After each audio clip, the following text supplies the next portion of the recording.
ಚೇರ್ದು ಒಂದು ಸೀಕ್ವೆನ್ಸ್ ಬರುತ್ತೆ. ಆ ಚೇರ್ದು ಒಂದು ಸೀಕ್ವೆನ್ಸ್ ಬಂದಾಗ ಅದು ಬೇಕು ಬೇಡ ಅಂತೇಳಿ ಪ್ರಕಾಶ್ ಸರ್ ಹತ್ರ ತೊಗೊಂಡೋದಾಗ ನನಗೆ ಆ್ಯಕ್ಚುಲಿ ನೆಸಿಟಿ ಇದೆ, ಅದನ್ನು ಸೋಫಾ ಮೇಲೆ ಮಾಡೋದು ಚೇರ್ ಮೇಲೆ ಮಾಡೋದು ಅನ್ನೋ ಒಂದು ಡಿಸ್ಕಷನ್ ಆಗುತ್ತೆ. ಆ ಡಿಸ್ಕಷನ್ ಆದಮೇಲೆ ಸರಿ ನೀವು ಮಾಡಿ ಅದನ್ನು ಡಿಸೈನ್ ಮಾಡಿ ನೋಡೋಣ ಹೇಗಿರುತ್ತೆ ಅಂತ ಹೇಳ್ಬಿಟ್ಟು ಹೇಳಿದ್ರು. ಸರಿ ಸೆಟ್ ಸ್ಟಾರ್ಟ್ ಆಯಿತು. ಸ್ಟಾರ್ಟ್ ಆದಮೇಲೆ ಕಂಟ್ರೋಲ್ ಸ್ಟುಡಿಯೋದಲ್ಲಿ ಒಂದು 3-4 ಡೇಸ್ ಆದಮೇಲೆ ಸರ್ ಬರ್ತಾರೆ ಮೇಡಮ್ ಜೊತೆ ಲೈಟಿಂಗ್ ಕಾಲ್ ಶೀಟ್ ದಿನ. ಚೇರ್ ನೋಡಿದ ತಕ್ಷಣ ಒಂದೇ ವರ್ಡ್ ಹೇಳಿದ್ರು, ಮೋಹನ್ ಸರ್ ಇದನ್ನು ಹಿಂದೆನೂ ಕ್ರಿಯೇಟ್ ಮಾಡ್ಬೋದಾ ನೋಡಿ, ಯಾಕಂದರೆ ಅದು ಆ್ಯಕ್ಚುಲಿ ಚೇರ್ ಒಂದು ಸೈಡ್ ಕೂತ್ಕೊಳ್ಳೋದು ಒಂದು ಸೀಕ್ವೆನ್ಸ್ ಇದೆ, ಇನ್ನೊಂದು ಇದನ್ನು ಸೀಟಿಂಗ್ ಕೆಪಾಸಿಟಿ ಇರೋ ಥರ ಮಾಡ್ಬೋದಾ ನೋಡಿ, ಹಿಂದೆನೂ ಫಿನಿಷ್ ಮಾಡಿ ಅಂತ. ಯಾಕಂದರೆ ಅವರು ಅಲ್ಲಿವರೆಗೂ ಬಂದು ಚೇರ್ ನೋಡೋವರೆಗೂ ಇದನ್ನು ಒಪ್ಕೊಳ್ತಾರೆ ಇಲ್ವೋ ಅನ್ನೋದೊಂದು ಅನುಮಾನ ಇತ್ತು. ಯಾವಾಗ ಅವ್ರು ಇನ್ನೊಂದು ಇದು ಕ್ರಿಯೇಟ್ ಮಾಡ್ಬೋದಾದ್ರೂ ಇವ್ರಿಗೆ ಈ ಚೇರ್ ಡೈಜೆಸ್ಟ್ ಆಗಿದೆ, ಇವರು ಖುಷಿಯಾಗಿದ್ದಾರೆ ಅಂತ.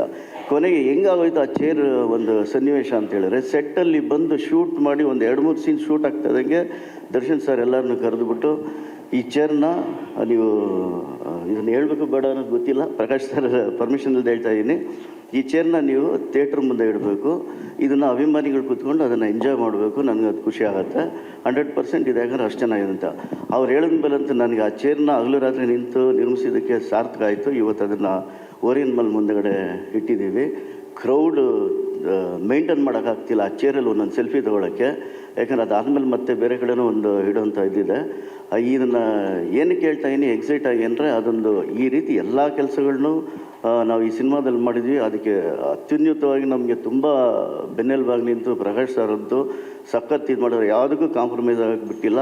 ನೀವು ಕ್ರಿಯೇಟ್ ಮಾಡಿ ಏನಾಗುತ್ತೆ ಅದಕ್ಕೆ ಯಾವುದೇ ಬಜೆಟಲ್ಲಾಗಲಿ ಏನಾಗಲಿ ಎಲ್ಲ ಯಾವುದಕ್ಕೂ ಲಿಮಿಟ್ ಇಲ್ಲದೆ ಮಾಡಿಸಿದ್ದಾರೆ.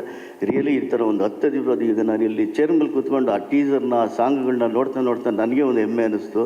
ರಿಯಲಿ ತುಂಬ ಅದ್ಭುತವಾಗಿ ಮೂಡಿ ಬಂದಿದೆ. ಅದೇ ರೀತಿ ಡಿಸೆಂಬರ್ 11ಗೆ ಸಿನಿಮಾ ರಿಲೀಸ್ ಆಗ್ತಾಯಿದೆ. ನೀವು ಈಗ ನೋಡಿರೋದು ಬರೀ ಒಂದೇ ಒಂದು 15-20% ಅಷ್ಟೇ, ಇನ್ನು 100% ಥಿಯೇಟ್ರ್ನಲ್ಲಿ ನೋಡ್ತೀರಾ.